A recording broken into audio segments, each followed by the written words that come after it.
This podcast is funded by Ted Dintersmith, the executive producer of the acclaimed film Most Likely to Succeed, and the author of the best-selling book What School Could Be. This is Josh Rapoon, host of the What School Could Be in Hawaii podcast. This series is committed to giving full voice to the innovative, creative, and imaginative educators and education leaders across the Hawaiian Islands. Our goal is 1,000 points of light, and as we approach 27,000 downloads to date, the wind is fully in our sails. Speaking of 1,000 points of light, my guest today is Kevin Matsunaga. Kevin never imagined he would follow in his father's footsteps and become a teacher. He found his calling as the digital media teacher at Chiefus Kamakahele Middle School on the island of Kauai, and his students have won many national video competitions. In 2007, the Hawaii Department of Education recognized Kevin with a District Teacher of the Year award. The impact he has had on kids in our public schools since 2007 is simply staggering.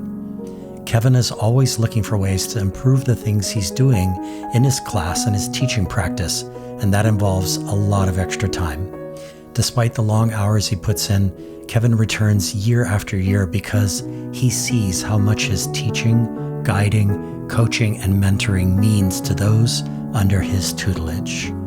During this COVID-19 pandemic, Kevin's Advanced Media Level 2 class has continued to produce its morning announcement show each school day.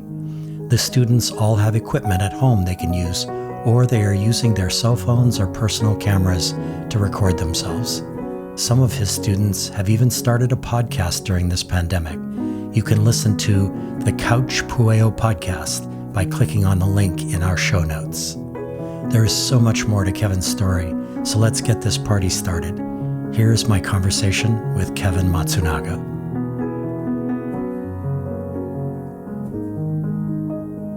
Kevin, welcome to the What School Could Be in Hawaii podcast. Thanks for having me. I mean, you've had such a great group of people. I'm honored to be here. We have, yeah. It's been pretty awesome here in the third season, and such a great lineup. But I've really been looking forward to talking to you today, Kevin, so thank you. So, Kevin, any internet investigation will reveal a great deal about your life. You were featured in PBS Hawaii's Long Story Short. You're the focus of numerous articles, interviews, films, and newsletters over your career. In our show notes, I will include links to all of these. But today, I want to focus our conversation in some super specific areas that might prove useful to our educator and education leader listeners. Okay. So, but before we do that, I do want to ask you one personal question. Your dad was a school librarian. In what ways, Kevin, did his profession, if you will, end up shaping your life as you moved into adulthood and later a teaching career? Yeah. Because he was a school librarian, he always brought home books for us to read. So for my brother and I, so he would, anytime a new book would come in, he'd bring it home to us first so that we could read it. And so he always emphasize this, this emphasis on literacy and reading. And, he didn't force us to do it. He didn't make us, read before we could go out to play or anything like that. But he just always made good books available.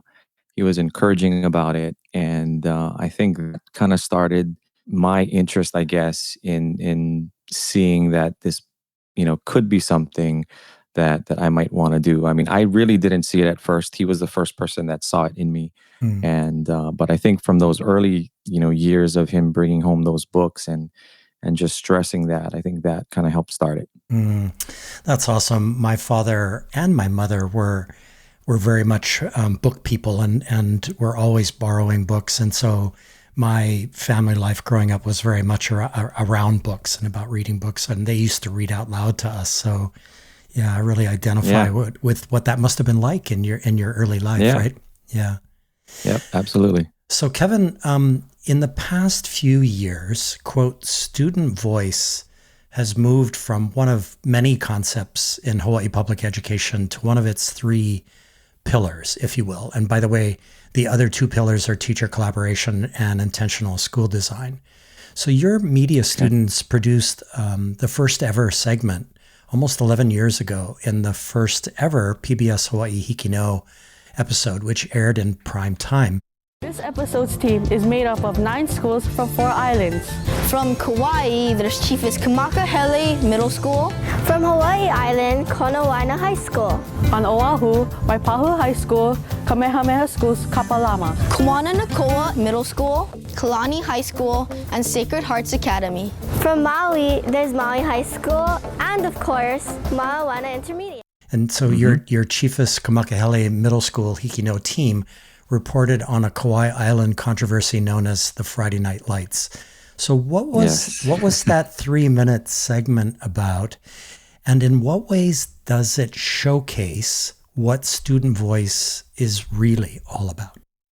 That story was about a controversy at the time in which, we have these newel shearwaters on our island that are endangered, but they get disoriented at night during their mating season, I guess, when they're trying to fly out from the mountains out to the ocean.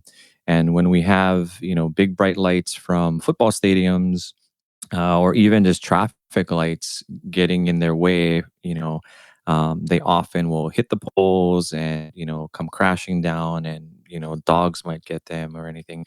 And so what happened was there was this push to save these birds. And that meant turning off the lights on Friday nights when we have our, high school football games. And here in Kauai, there's not a lot to do, right? So football games and Friday nights during football season is a pretty, important part of our community. And so there was a huge, kind of back and forth controversy between, saving the birds and realizing that these are endangered species, but then also recognizing that we're losing, this tradition of Friday Night Lights. And so my students set out to cover that. So when we were working on these news stories at the time, Hikino had not started yet, but they were looking for, stories from your community. And so we just, sat down as a class and just started talking about, what were some of the things that might interest viewers from, another island. And this was one of the ones that came up right away in class. And so that's how it got started, just from a discussion in class, talking about what the students were talking about in their homes at the time. Mm-hmm. And in terms of the production of that piece, which is really, it's about 3 minutes long in the end, but in the production of that piece, again, how did student voice emerge? The definition of student voice, the actual development of student voice, and how it plays out for them? Well, it's, through that whole process of creating a news story, we're always trying to teach them that they have to remain neutral, and so it was tough because, on some of them had, like, in fact, one of the girls, I think her brother played football, their family was directly affected by it. And so it's hard sometimes to separate how you feel about something versus trying to stay neutral and to present both sides to the issue. And so for them, student voice became about trying to maybe hold back on some of the things that they, felt strongly about, to try to see the other side of something, because there are two sides to every story, right? And so they kind of had to, kind of sit back and try to look at the problem from both sides, speaking to experts on both sides and speaking to community members, and try to paint this picture of, here's the problem, here's why it's happening, here's how it's affecting our community, and here's how the community feels about it, and then what happens next. And so for them, I think it was just trying to figure out, hey, we can't just only look at what we want to talk about. We have to be sure to cover the other side as well. I think that's so interesting, Kevin. I interviewed Robert Pennybacker, who's the driving force behind Hikino at PBS Hawaii. And one of the things that we talked about in that episode was this notion of the balance of journalism, that as a journalist, you really are, right? You're driven to be balanced. And when you think about student voice, I don't know, maybe we're at a place where it's like, well, whatever I have to say, I'm just going to put it out there. But it's the Yeah. modulation, it's the balancing of your voice, which sometimes means keeping quiet and listening and observing, right? And it sounds like that's what Yeah. the kids were experiencing almost 11 years ago. Yeah, absolutely. And I think if, a lot of people took on that notion of, hey, let's listen first, Hmm. maybe we wouldn't be in the situation that we're in a lot of instances in society right now. And so, yeah, for them, they had to, really take a step back, Hmm. talk to both sides, and try to present it as evenly as possible to stay in the middle of that fence and let Yeah. the viewer after watching the piece, decide where they want to end up on. Mm. And also, Kevin, I would be remiss if I left this question without having you tell the story of when the lights actually went out and your team was on the Oh, field. yeah. That's a great story. We would love to hear it. Yeah. So, the as the kids were getting ready to get some B-roll of one of the last maybe, night games we had left. I didn't think we had too many because there was a certain cutoff in which they were gonna, start turning off the lights and they were gonna switch to Saturday games. So we only had, maybe one or two games left. And it just so happened that the week that they wanted to film, I was on another island. I was with our Hawaii Creative Media team to do some sort of a workshop, and we were on the Big Island. And so I was communicating via cell phone and text message with my students that night, who were, they were trying to get some B-roll. So they had gone down there with their parents, and they had gotten shots of the game at night and of the crowds and the field. And one of the shots, in our pre-production, we thought, wow, it'd be really cool for us to have a shot of the lights going off. Wow. Not just fade to black, right? That you could do in post, but actually, have the camera set up on the field, and then the lights get ceremoniously turned off, maybe Right. for good, right? And so we were able to get that shot, and it really, made a big difference in the story. Wow, that's such a dramatic moment. Yeah. Wow, I mean, I'm getting chicken skin here just thinking about, them on the field with the cameras rolling and then the lights go out in that moment. Wow. Yeah. And the That's funny thing was, when it was done, they were like, okay, we're in the dark now. How do we get out? right. They had forgotten about, like, okay, how do we don't have a flashlight. Right, right. So it was kind of funny to hear them try to have to scramble to find their parents after that in the dark. Yeah, that's a great story. So, Kevin, in previous episodes, I've talked with a number of middle school educators and education leaders, and all of them, without fail, talk about middle school as being a wondrously complex and sometimes painful, bubbling stew Oh, yeah. of physical growth and emotional and intellectual development. So, what examples can you give us from your work as an educator that directly or indirectly address these physical and emotional complexities of middle schools? In other words, you built these projects or these examples of student learning because you knew your adolescent audience well. Yeah, I don't think there's any other place like it. Middle school definitely is a place for all of that. You see so much change in those 3 years from the students. They come in and they're 11 years old. Some of them weigh like maybe 60 pounds, and Mm, they are tiny little things.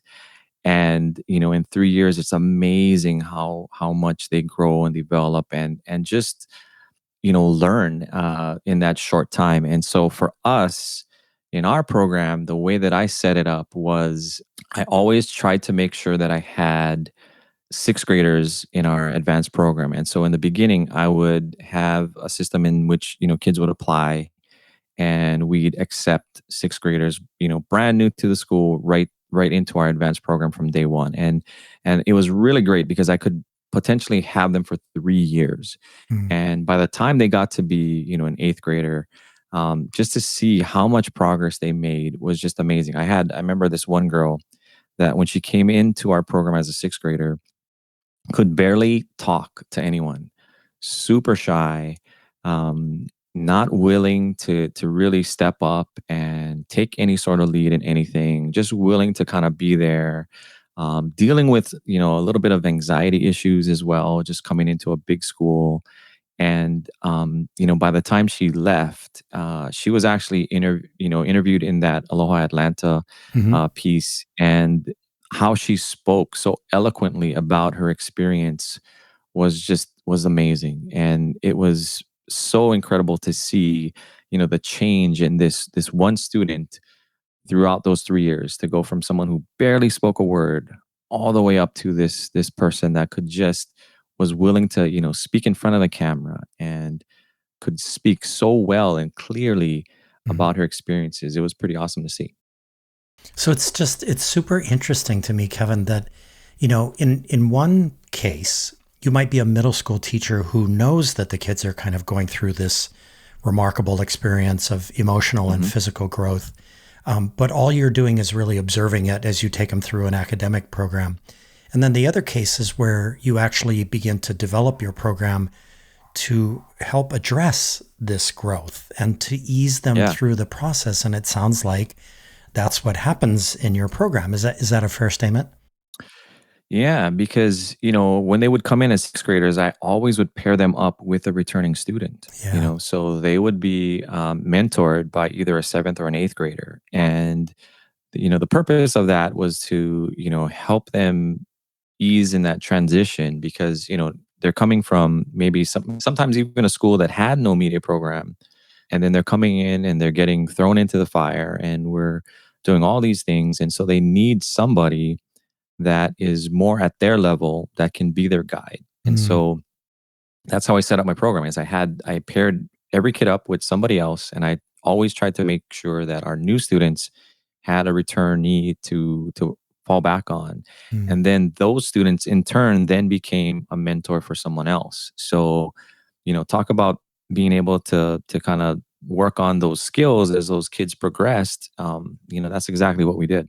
Yeah, that's really cool, Kevin. I mean, we're going to talk about Aloha Atlanta, the film, at the end of the conversation today. But I remember that one of the things that really jumped out at me when I first watched that film was your stories about how you paired up the kids and how you developed that mentoring and how much that meant to them Hmm. in terms of their Yeah. emotional and physical and intellectual growth, as they Hmm. move through the program.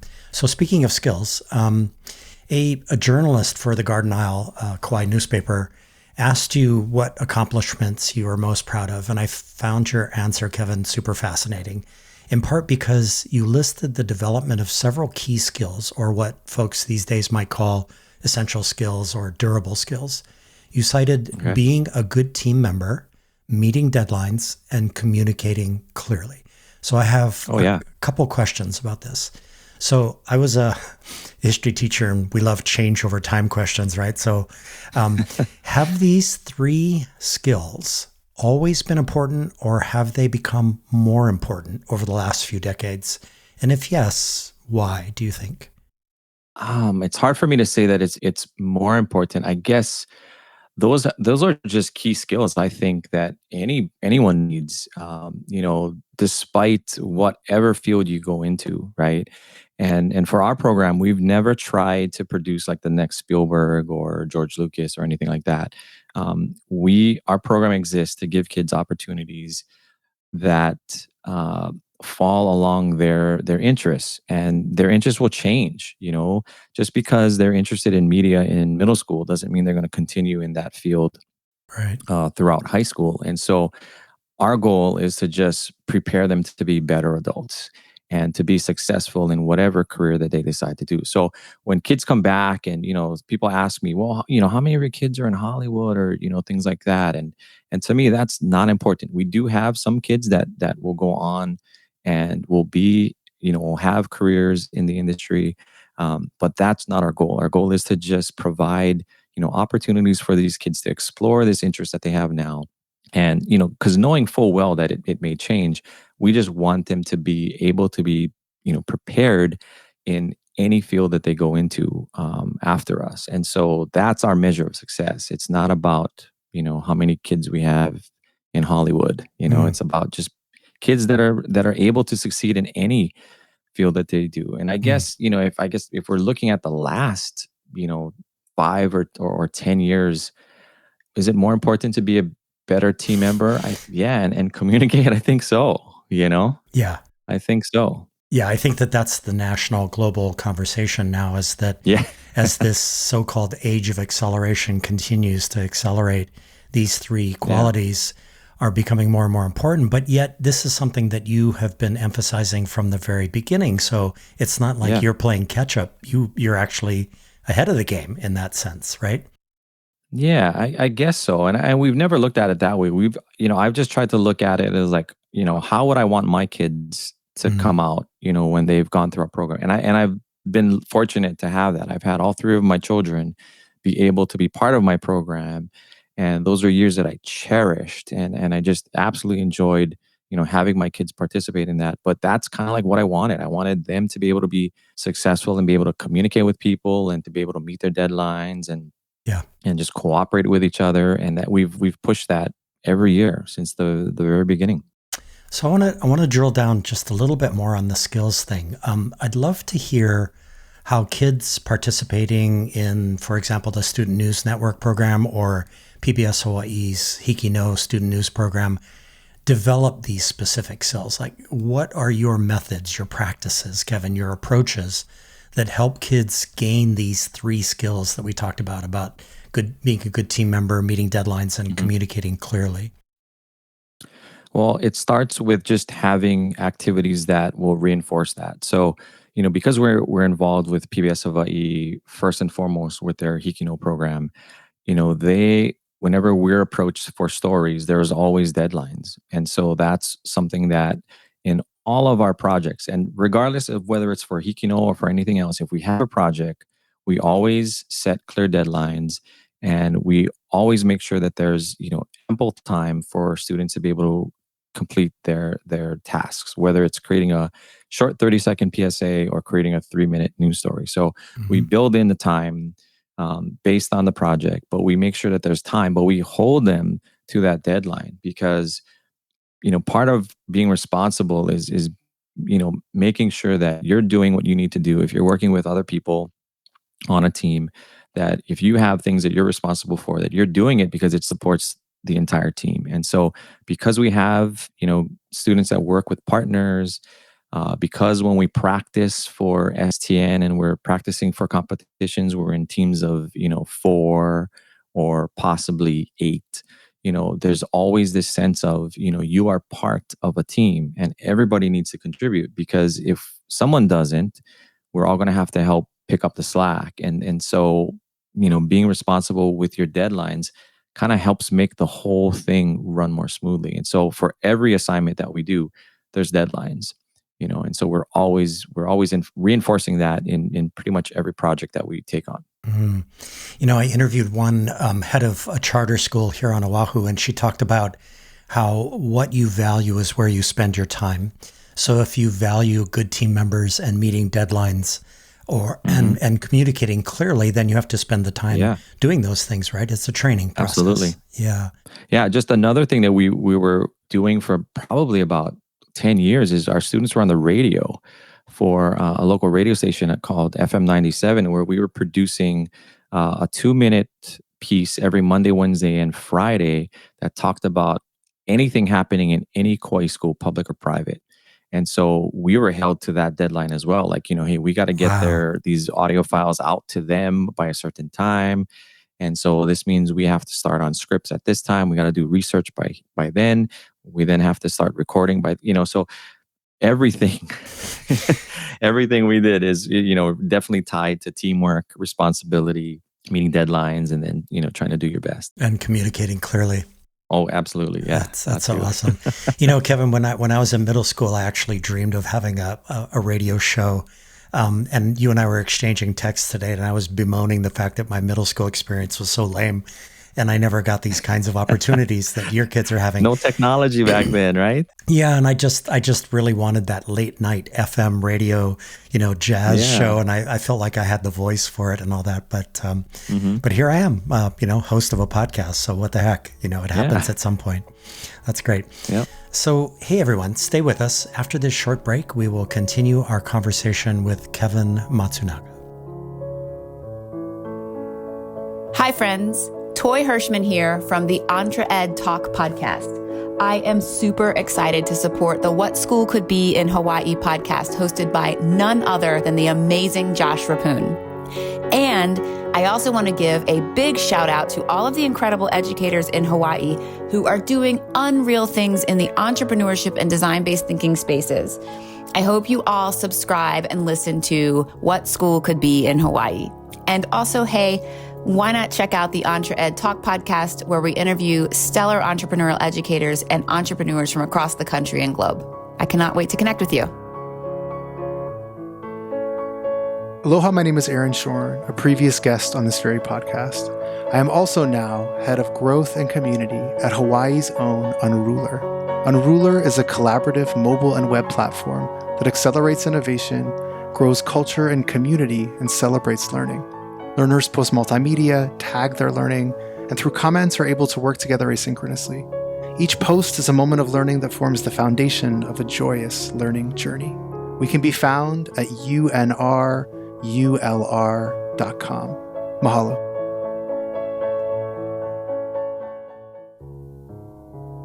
Hey everyone, this is the What School Could Be in Hawaii podcast, and we are back with Kevin Matsunaga, a media teacher, mentor, coach, and guide at Chiefus Kamakahele Middle School on the island of Kauai. So Kevin, in this section, I want to ask you to describe briefly a bunch of projects you and your kids have been involved in that might spark our listeners' curiosity and wonder. So Here we go. So your Chiefus Kamakahele Middle School students produce a daily TV news broadcast. What is the value to your entire school community of these broadcasts they produce each day? Like, what does the greater school community gain when they watch these productions? Our shows are short. They're created each day. We create them ahead of time for playback in the morning homeroom every day, and they provide pertinent information for that particular school day. So, what schedule we're on, what's for lunch, what meetings might be happening at recess for clubs, whether or not there's any activities happening that day out in the courtyard, if we're having any sort of sports activities at recess. And then we're also sharing reminders to students about things like, wearing your mask properly and picking up after yourself and things like that. So on the surface level, it's providing these daily reminders and important information for students for that particular day. And yet your community must be looking at the TV and feeling something. What do you think they're feeling? I know that sounds wacky to ask that, but what do you think they're feeling? I'm hoping that they're feeling that they're proud of the work that our students are doing. I know we've gotten a lot of positive comments. We just started them back up. We had actually we were doing a live show every single day from the moment we opened our school in 2000. Wow. And so when I got hired there, when we opened Chiefus Kamakahele in 2000, my principal at the time was like, hey, this is going to be our tech school for the island. I want a morning announcement show. Can you do it? And at the time, I had not done it, but I said, yes, I can. And then I had to go figure it out after that. Right. I tell that story and she cringes and she's like, what? I didn't know that. So we had to figure it out. So we produce this live show every day. And so it's just something that I think, the kids, we ask for participation from students. We'll get kids out to do man on the street type things. We do a photo of the day where kids can send in their photo to be featured on the show. I'm hoping that kids are seeing this and they're entertained. They're getting that information. They're looking forward to it, and the feedback that we've received since we started it back up in November has been very positive. Yeah, and I think that it's a marketing tool for your program, right? Because they look at it and they go, that looks interesting. Yeah. I'd love to participate. So take media next year and then you can help do the announcements. There you go. Right. So Kevin, what is Lihui Loop? How does it work? And in what ways were your students involved? So Lihui Loop is an audio tour. It's a 1 mile walking audio tour in Lihue. And we were approached by a committee probably back in January or February of this past year. And what they were looking for was they wanted us to submit a proposal to create these audio segments for this tour. So there were, I think 16 or 19 stops. I can't remember if it was 16 or 19, but there were, a number of stops along the way. And the idea behind it was they were going to have these medallions that would have QR codes on it. And so then someone walking, the loop could take their phone out, point their camera at the QR code, and it would bring up an audio file that shared a story about that particular location. And so they asked us to submit a proposal, and I said, yeah, we could. This is something that our kids can do. We've been on the radio. They know how to do audio files. It's not a problem. And so we submitted a proposal, and then we were accepted. And so we worked with their team and the high school, Kauai High School's STEM program, created the medallion. So they did the 3D printing of all the medallions, and they were partners in the project. And my students were then tasked with creating all of these audio stories that matched this tour along the way. And so what they had to do was we broke them up into teams, because I love teams, right? Mm-hmm. And then we went ahead and assigned them a point, or I asked them to go and, here are all the points. Tell me which one interests you the most. And we tried to let them choose which one they wanted. And eventually everyone settled on a point of interest. And then they then had to do some research. And so we were lucky because a local author had written a story, a book about Lihue. And she was willing to then, gift us the book where we based a lot of our research on. But then students also had to, talk to different family members. We had one student that talked about an old theater on Rice Street. Mm. And she actually was able to interview her grandmother because her grandparents went on dates at that theater way back when. And so that was really cool. Like, how else would we have gotten that, right? Yes, right. And so our students had to create these stories. They had to do the research, then write all these scripts that we then had to also get approved from our experts that were in the community. So there was a lot of communication between our experts back and forth with our students, revising and rewriting and going back and forth. And then they had to record their story. And some of them actually even put in sound effects, and they added things to it that it's just this awesome experience. So if you're ever on Kauai, it's called the Lihue Loop. There's a website. You can go check it out. And you can just walk. It's just a 1 mile loop around Lihue. It walks right around Wilcox Elementary School and takes you to different places. And you can just, bring some headphones and listen to all of these pretty awesome stories that's told to you by our students. Aloha and welcome to Point 19 on the Lihue Loop audio tour. This is the Royal Theater, which was built in 1940. This is Malia Miyazaki from the Chiefus Kamakahele Middle School Advanced Media Productions class, and I will be sharing with you the story about this theater on Rice Street. The theater never had a premiere movie status. The theater ran Japanese language films on Tuesday and Thursday nights and family fare the rest of the week. Events like high school graduations were also held there. My grandparents used to go there for dates. I was telling Mali was when her grandpa asked me out for a date. First time I'd been there, thinking back, I kind of remember a ticket booth that was separated from the front part of the building. The way we dressed well, no play clothes, no t-shirts.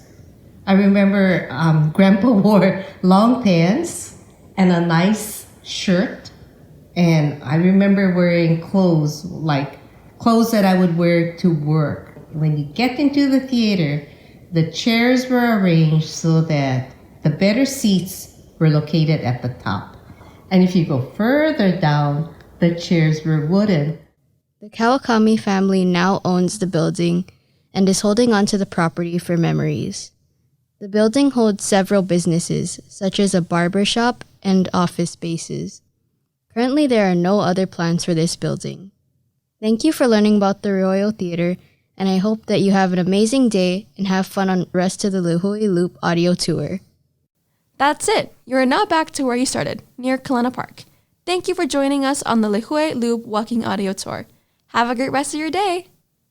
That's just a brilliant project, Kevin. And, it's so replicable. It could happen in almost any Oh city, yeah, anywhere here in Hawaii or on the absolutely. mainland or in the world, really. Yeah. Yeah, that's Any small fantastic. town could do it. Yeah. Yep, absolutely. And all the resources are there and all of the elements of that sort of interdisciplinary learning are there in the project. Yes. Yeah, that's very cool. Absolutely. So, kind of along the same lines, back in 2017, in an interview, you mentioned that your students were managing the social media for an organization called Kauai Grown.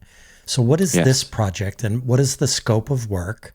And in what ways are your students learning professional social media skills? Well, what happened was that, through the work that our students have done over the years, our program made a name for itself in the community. And so we would never have a shortage of groups or organizations or people, contacting us to see if we could do something with them. And so, yeah, we got a call from someone from the Farm Bureau and they said, hey, like, we saw the work that your students are doing. Would you guys be willing to work with us to create the social media posts for this Kauai Grown program? And the Kauai Grown program promotes local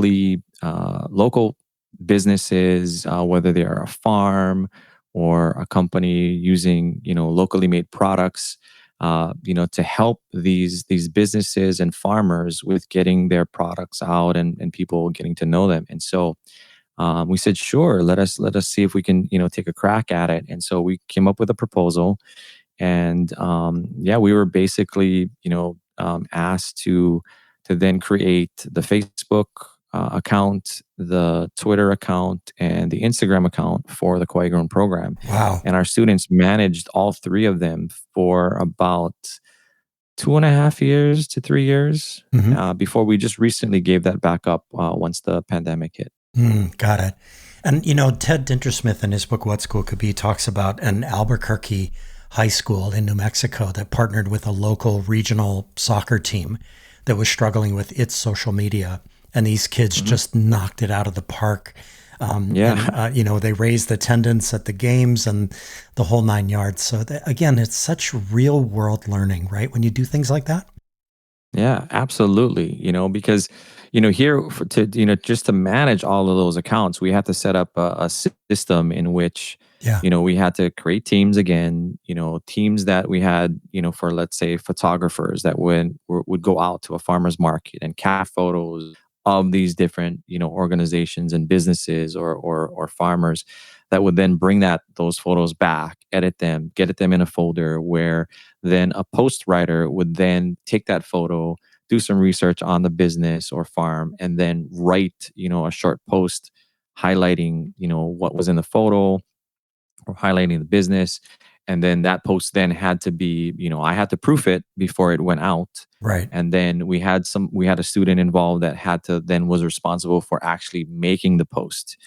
So I had students that were the people in charge of sending out these posts. So it was a huge, responsibility and trust that the organization had in our students to let students, be responsible to put these things out. But the kids, that's what they know, right? They've been surrounded by technology, Right.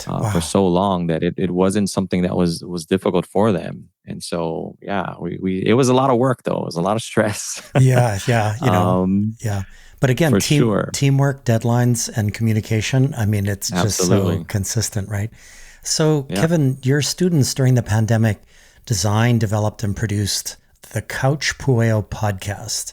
And Pueo is owl in Hawaiian for those who are listening to this podcast from outside of Hawaii. So that's our mascot. I was like, wow, like, what is this all about? So what is it all about? Yeah, well, we had, when podcasts started to gain in popularity, the year before, we had ideas about starting our own student podcast. And we had some students that were interested in the fourth quarter, that wanted to try some stuff. So we were able to kind of put together a couple of episodes, but we never really posted anything. And it was more my fault than the kids' fault, because at that time I wasn't really familiar with, okay, how do you how do you publish a podcast? Where do Mm-hmm. you have to put it? And how does it get published? And what about the artwork and all this kind of stuff? And so, I was having to learn those things as they were learning. Like, how do I do this? And so I wasn't quite comfortable with what I needed to do. And so, we had produced like one episode, we were working on another, and then the school year ended. We didn't really do anything with them. And then, when the next year came out, we wanted to go do it again, but we were kind of saving that again for maybe later in the year. And then when the pandemic hit, we were like, what can we do to give the kids something to do at home that, is not going to bore them to death and is not going to give them, worksheets or different, busy work. What can we do that they're going to have some fun with, that they can actually learn about? And so we said, let's start up the podcast and let's do it. Let's get it out there. And so we formed a team. We actually had a group of girls, I think two or three different sets of students that worked on it together. And basically they came up with their own topics, what they wanted to talk about. And I just let them go. And so we met over, Google Meets and Zoom, and we kind of worked remotely. But I had them come up with a brief outline of like what the show would be about. I didn't want them scripting anything because podcasts are usually not scripted. They're just people just talking. And so I said, okay, let's at least have talking points. Let's come out with an outline, so at least we know there's going to be talking happening. And then we designated one person to be the leader, so that if talking stopped and there was that awkward pause, that person jumped in, kind of pushed the conversation ahead. And so yeah, we did that, and that's how we spent that last quarter of the school year, and that when we were all locked down, producing, I think they produced like 6 episodes of this podcast. Wow, that's so cool. And what's like the content of the podcast? It was, I can't say that it was the best content. There were one episode was like how the celebrities are helping with the pandemic. So it wasn't like, Okay. that wasn't, something that was like probably our best episode. But they talked about, in other episodes, they talked about how students were feeling, what their feelings were like, and, being stuck at home and not being able to come into school, and the fears that they had. And so it was actually a really good, like, kind of like a time capsule that we were able to capture of how students were dealing with everything at that time. Wow. So some episodes were like that, not all of them. We had the celebrity one, but most of the episodes were all tied around things like that. Like, what are people doing? How can we be safe? And Right. and so I think it's just a great look into how people were feeling, how the kids are at that time. Yeah, that's great. So, Kevin, a couple more questions in this greatest hits section, and then we'll take another break. So, recently, you and an educator on Maui named Nicole were featured in the new Educators Edge podcast, a locally grown series by and about public school educators. And you two talked about the value of using podcasts as a way to help students find their voices. So, my question is, why do middle school students struggle when the moment arrives to hit record and talk? Like, what's happening in that moment? Part of it is they're not used to having the voice, or that people, or the idea that people want to hear what they want to have to say. Yeah. A lot of times middle school kids, they're looked at as like, they're so moody, they're so emotional, they're going through all these changes. What could a middle schooler say that I would want to listen to? So a lot of times I think they come in with kind of like that attitude, like, who wants to listen to me? Yeah. But when you open up this idea of a podcast, that anyone can listen to it and that you can talk about anything that you want to, that I think then in turn kind of turns something in them, that where they can now begin to see that, hey, like, what we have to say, maybe people want to listen to it. And that's exactly like how, we saw, Hikino and the Student Television Network and the stories that we were doing. Right. It was the same thing. In the beginning, we struggled with, what would the kids were like, why would they want to listen to us? And then it became, oh, they really want to know what you want to know about, what you guys think about, And so, I think that's what the podcasts bring about. You know, you shared the 10-year anniversary video about Hikino. And Kevin, I literally almost fell out of my chair when I was listening to these kids. 10 years, they're now in their early 20s, right? And you just marvel at their voice, that how strong and clear their voices are, and that's growth over time, and that's something that you work on every day, right? Relentlessly, you work on it. And none of them are in media. Right. Yeah. Yeah. None of them went into Hollywood. None of them went into that field. They're all successful in different areas, and it's just, it's so awesome to see them just be successful, and be able to be confident and to look back on that time, and to see that, hey, that was kind of cool that we were involved in something that, no one had really known about before. No one knew what it was going to be about. And then yet we did it. Yeah. And then here we are. It's still going 10 years later. Right. Right. Yeah. There was a social worker, a researcher, a teacher. It was just amazing to look at where they are at this particular point in time. It was really cool to see their progress. Yeah.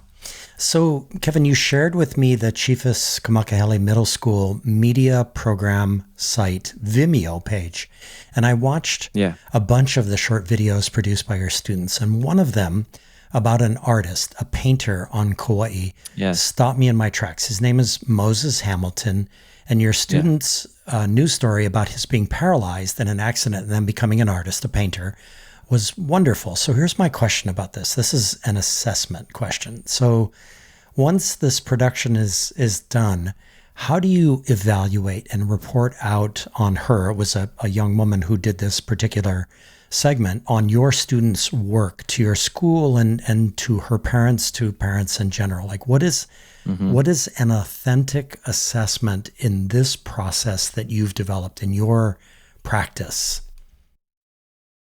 There are several different parts to that, right? The first one, obviously, is the technical part, right? What can the student do with the technology, with the camera, with the microphone, to be able to tell a story like that? And if you look at that story, they got some amazing shots. They got, close-ups, and they got the interview done well, and just, technically, everything was just sound in that story. And it wasn't, that was like the final version, right? Through the Hikino process, we learn that there are several revisions, and it takes a while for students to get there. And so, but in the technical part of it, that's one thing I think that our kids really excel at, because we just have so many opportunities to practice that. And so, for one, the easy thing to look at is the technical part, and then the other part we're looking at is, how are they with telling a story? Right. Are they able to ask questions that can pull the story out of someone? Are they then able to take those answers and craft a script that gives us a true beginning, middle, and ending? And that is another part that I would, have parents look at their writing, because the kids are doing the writing. Like, I don't write any of their stuff for them. When they're working on a story like that, they come up with, first of all, the topic, why they think this could be good. And then once that's approved, they go out and they talk to this person, they do the interview, and then they come back. And you know what? The story might change, because now they've had a chance to interview that person. Maybe what they thought was a story now is not. It's something totally different. Right. And so they then have to take that information, synthesize it, put it together, and then have something that, makes sense and that people can connect with. And they knocked that out of the park. That was like such a great story. They sure did. And they really humanized Moses Hamilton. I mean, you don't come away from that piece feeling pity or even sympathy for him. You just you come away admiring him and his fortitude, his resilience, his determination, and that's just not easy to do when you're a young storyteller. Yeah, and they don't always realize that. Those things sometimes will come after the fact, where we're looking at the piece when it's done, and then we're like, hey, did you realize that this is what came out, or this is how you got this thing, for us to see. And they're pretty stoked when that happens, when these things happen, and they're not necessarily always trying for that, but it's just because they've done such a good job in asking the questions and putting together a thoughtful story, that stuff comes out. So it's pretty cool to see. Yeah, absolutely. So, hey everyone, stay with us. We will continue our conversation with Kevin Matsunaga in just a moment.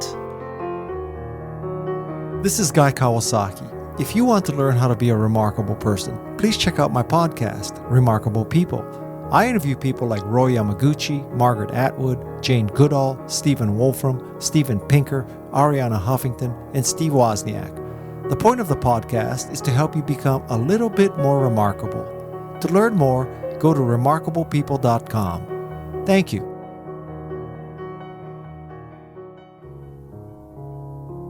Hey everyone, this is the What School Could Be in Hawaii podcast, and we are back with Kevin Matsunaga, a media productions teacher at Chiefus Kamakahele Middle School, who inspires young learners to follow their dreams. So Kevin, in this final section of our conversation, I want to focus on a beautiful short film produced by PBS Hawaii entitled Aloha Atlanta. Our listeners can watch the entire film via a link that I'll put in the show notes. So I want to ask you a couple of quote-unquote behind-the-scenes questions, if you will. Okay. So, in short, Aloha Atlanta tells the story of students who took to Atlanta to compete in the 2016 Student Television Network competition.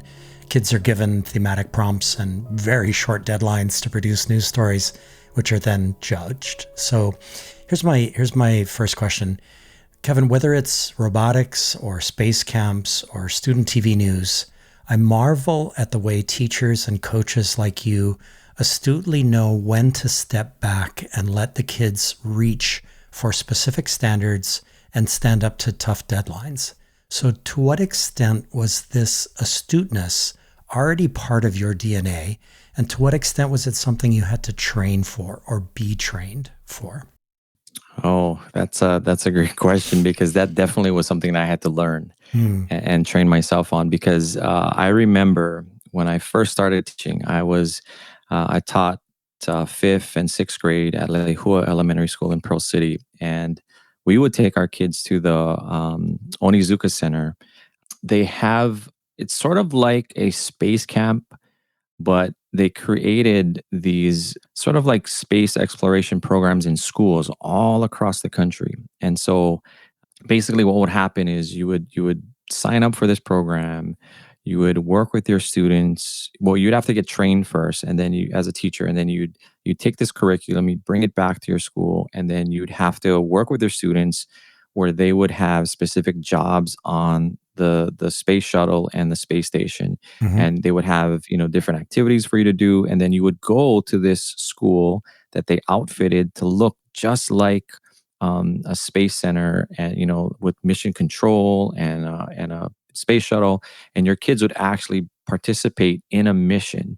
And then halfway through, they would switch places so that they were able to experience both sides. And I remember in the beginning, when I would take my kids, I just wanted them to succeed. In my eyes, if they didn't succeed, it wasn't a good experience. And so I would be in the space shuttle with them, and I'd be looking at I would be watching what they would be doing.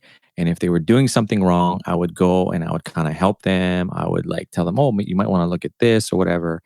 And one of the instructors at the site was like, Mr. Matsunaga, you need to sit down. You need to sit down and let them go. You need to let them fail if that's what it takes, Yeah. And I had to learn that, because, when I first started teaching, all I thought was, I just want them to succeed because I want them to feel good, and I didn't see the value in failure, right? I didn't see the lessons that failure could teach you. And so I had to learn that. And that, that experience going to that space center was just, that started to open my eyes and see I gotta let them fail, and failing is okay.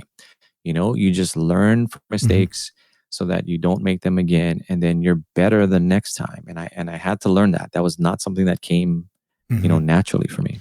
The question came up for me because the first episode of this season I did with Edna Hussey, who's the elementary school principal at Mid-Pacific Institute here on Oahu. And we were talking, Kevin, about, how the balance between hiring for certain practices in teachers and training teachers to develop certain practices. And she brought up this phrase of the astuteness of stepping back. And, I hadn't actually heard it phrased quite like that before. So that's why it came up. I was just like, wow, that's such an interesting thing. Like, is it really you, or is it something that you really have to train for? And it sounds like that's something that you really have to train for, right? Absolutely. And even when we take our students to these competitions, winning is nice. Like, I don't get me wrong, like, we love it when our students win, right? They're so excited. We see how much it boosts their confidence, and they feel so good that their hard work is being rewarded. But that is never our end goal. Like, whenever we're ready for a competition, whenever we're practicing, our goal is to finish and do the best we can. And then we leave it up to the judges. And if they see something that they like, hey, we'll be lucky. We might walk away with something. And if they don't, they don't. But our goal is to finish, make that deadline, and do the best that we can. And sometimes that, it doesn't always work. Yeah. But as long as we can do our best and try our hardest, and then, learn from the experience, that's how you succeed, Truly important. That's how it is. Yeah. Yeah. So Kevin, kind of along the same lines, like, and many of our listeners have seen Ted Dintersmith's film, Most Likely to Succeed. And I know it's been a long time since you've seen it, but among other storylines in that film, there's one that depicts how a kid named Brian failed to complete a project, and in the process, which is all very visible in the film, in this public exhibition of learning, he alienates his project teammates, though he does kind of emerge as a hero of sorts because he completes the project during the following summer, right? But my question to you is, again, back to Aloha Atlanta, is like, were there moments when a student really failed to meet a standard or a deadline? And if yes, like, what is your advice to fellow educators about how to handle such situations? Yeah. Oh, I got a good example for that. Great. I have many. We, despite the awards that we've won, we've failed a lot in our time. But one that comes to mind is, so in Aloha Atlanta, one of the storylines is this contest called the Crazy Eights. It used to be called the Sweet 16. It started as a 16-hour competition in which your whole class could work on this one thing. And it's either creating a new show, or creating a short film in a matter of 16 hours. And then they have since cut it down to 8 hours. But basically, it's the most fun competition. It's the most stressful competition, but it's also the most rewarding. And so, imagine a ballroom of 2,000 kids, and on every table is a team, and every team has the same deadline, whether it's 4 or 5 o'clock in the afternoon, whatever it is. And every team has been working all day on their stories, right? And so the tension is high, the butterflies are going crazy, the fingernails are being bit all over the place, and it's just, and then as teams start to finish, this sense of relief comes over, groups here or there, and they're cheering, but then that also amps up the anxiety for everyone else who's not, right? Yeah. And so in one of these competitions, one of my strongest students was the main editor for our news show. Okay. One of my 3-year students, like, knows her stuff and is just fantastic. What she did, though, because of the crunch and the deadline, and because of the way things were at that moment, she just kind of panicked out in that last hour. And so I think we were like maybe 15 minutes to the deadline. Our show wasn't done yet, and she was like, "Okay, we're done now. We just got to export, right?" And so what she did was she exported what she thought was the show. And as soon as it was done, threw it on a flash drive, didn't look at it, and just ran it in to get it, turned in on time to make that deadline. Oh, wow. And we thought, oh, okay, we made the deadline. Yay, we're cheering, happy. And then she came back to the table and then looked at the file. And realized that, in Final Cut, if you have one clip highlighted and you share, it only shares that clip. Right. And so she basically shared like 8 seconds of one of the clips of talking, of our whole entire show that we spent all day working on, where we had multiple teams that had to go out into the city and talk to people that they didn't know. We all came to, all the kids were all looking at her, and we realized what had happened, and she just broke down and just started crying. And it was so hard to see. But I knew, hey, it was an accident. She didn't mean to do that, but she just rushed it, didn't really, check her work before she turned it in, and just wanted to make that deadline. And so, there were tears. She wasn't the only one that was crying. We had lots of other students that were crying because they knew they any chance of winning or even placing was gone because they had submitted 8 seconds, versus the whole 8 minutes. And so, we had to debrief when that was done. And so I pulled them aside, and then we sat down in a corner of one of the ballrooms or one of the lobbies, and we just sat and talked about it. And I said, look, this is day one of our whole entire competition, but you can't let this define you. Hey, it's one day. We need to if I had known Ted Lasso back then, I would have said, hey, make like a goldfish and just, just move on, right? But that's exactly what we had to do. We had to let this go because there was nothing that we could do about it. It was not intentional. Anybody could have made that mistake. And so, we said, look, tomorrow, next day of competition, we just got to go out there and do our best. Don't forget about this. Let it go. There's nothing we can do. Let's just move ahead, right? And so we took that time. We processed it. We cried. We, let that stuff all out. And then we forgave. And then we just move on. And we moved on. And the coolest thing of that whole story, that wasn't it. The coolest thing was that particular student was in her individual competition, and she was with 2 other students, and they were doing an anchoring competition. So they had to take copy that was given to them, rewrite it, and then produce a 45-second, stand up with 2 of them sharing that info. And they ended up winning first place in their category. And the thing that was even more crazy was that I had not known that they almost didn't finish that story as well, or that entry as well. They were struggling with the writing.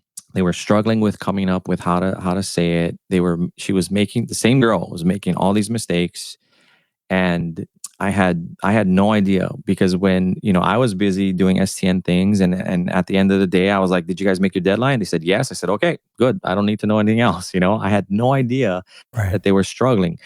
This girl broke down and cried, and the team came together and just hugged it out. They took a moment, hugged each other, supported one another, composed themselves. They knocked out their entry in the next take, made the deadline by a few minutes, and then won first place. And it was just like, holy smokes, Wow. And I didn't even know about that story until I watched Aloha Atlanta. Right. Because the photographer who was, following them had captured all of that stuff. And I had not even known about it. They didn't say anything to me about how tough it was. They didn't tell me how they almost missed the deadline. They didn't tell me how they broke down. Right. Nothing came out until we watched it. And it just made me appreciate that even more. Holy cow, you guys are amazing. Well, we did make our deadline, and we had maybe a minute or 2 to spare. And it's crazy because there's a whole lot of students just standing in line to turn in their video. So they had to push people away and say that, okay, yes, you made the deadline, you have to go on the side to celebrate and stuff. So yeah, it was good that we made the deadline. 5, 4, 3, 2, 1, we are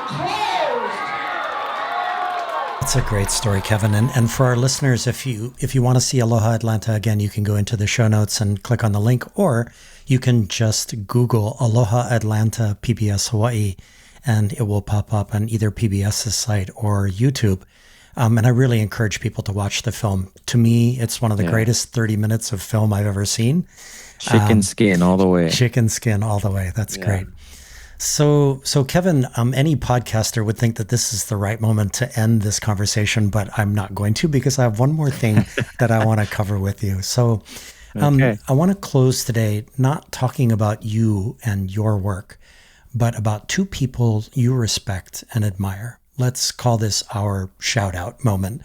So Kevin, who are Candy Suiso and John Allen III? And what is their combined influence on our education community here in Hawaii? You know, it's funny you said that, because when you brought up, two people, I thought you were going to have me think about two people, and those are the two people that I thought of. Beautiful. And so for you to also say that, I'm like, hands down, those are two of the most influential people that have helped shape my media, teaching career. So Candy and John. Candy is the director. She's one of the founders of Sea Rider Productions in Waianae at Waianae High School. And I had got to know Candy from a technology conference that the DOE used to put out every year. There was like a teaching technology conference, and my students had actually won a international or national contest creating a website called ThinkQuest for this. It was a huge contest, and we had entered it, and we had placed second. My students had developed a surfing website, and they made it like a choose your own adventure kind of thing. Mm-hmm. And so we had won, and so they invited me to have a booth and then share about this ThinkQuest program and all of that stuff. So I'm in this booth, and across of me is Candy and her students, and they have TVs, and they have VCRs, and they're playing this amazing content. And I'm sitting across, and I'm going, holy cow. Like, who are these people, right? Mm-hmm. And so I strike up a conversation with Candy, and I'm like, what's this all about? And she shares the program, and it just stuck with me, right? And so we fast forward to 1999, and I was getting ready to move back home to Kauai to help open up our middle school. And I had gotten the word from my principal that just hired me that, hey, you got to do morning announcements. And so I thought back, who can I get to help me, figure out how to create this program?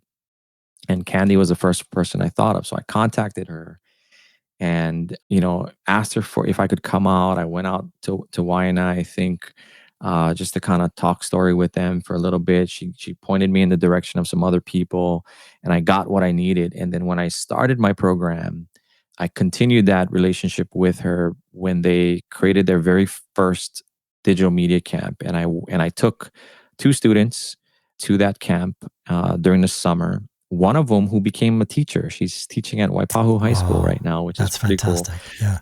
But we went to that camp, and they gave me this, this handbook, sort of like with all these lessons, and that became my textbook for my media class. And that, when I brought that back, and I followed that handbook and those lessons religiously, and that really upped the game for our students. I mean, finally I had something that I could turn to that I could look to as quality work.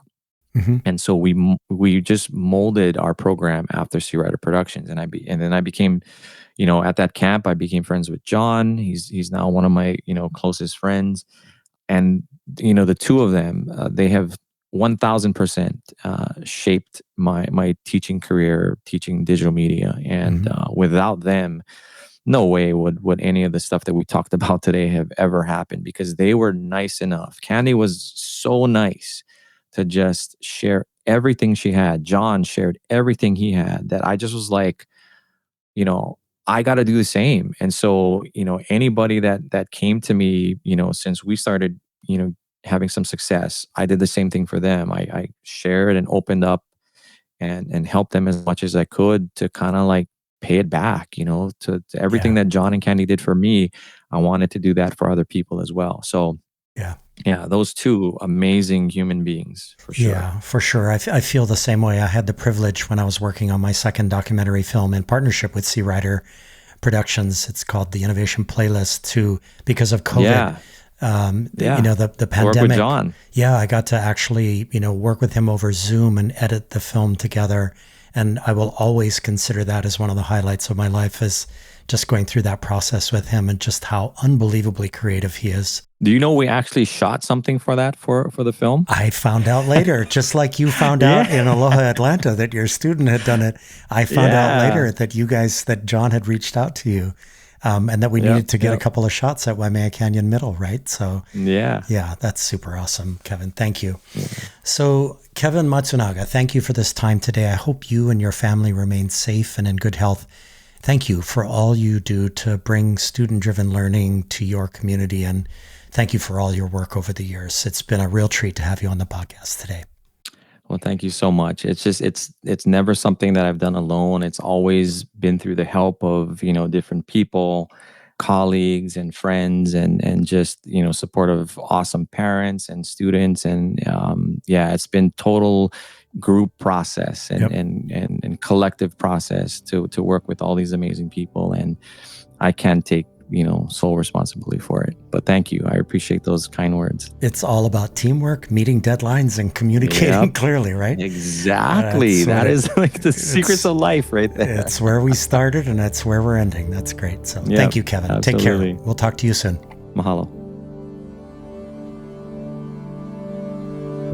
My editor, creative consultant, and sound engineer is the talented Evan Kurohara.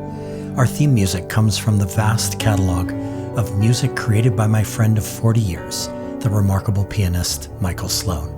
Producer of 12 albums with over 100 songs, Michael Sloan is featured in Apple Music, Spotify, and all the other major music platforms.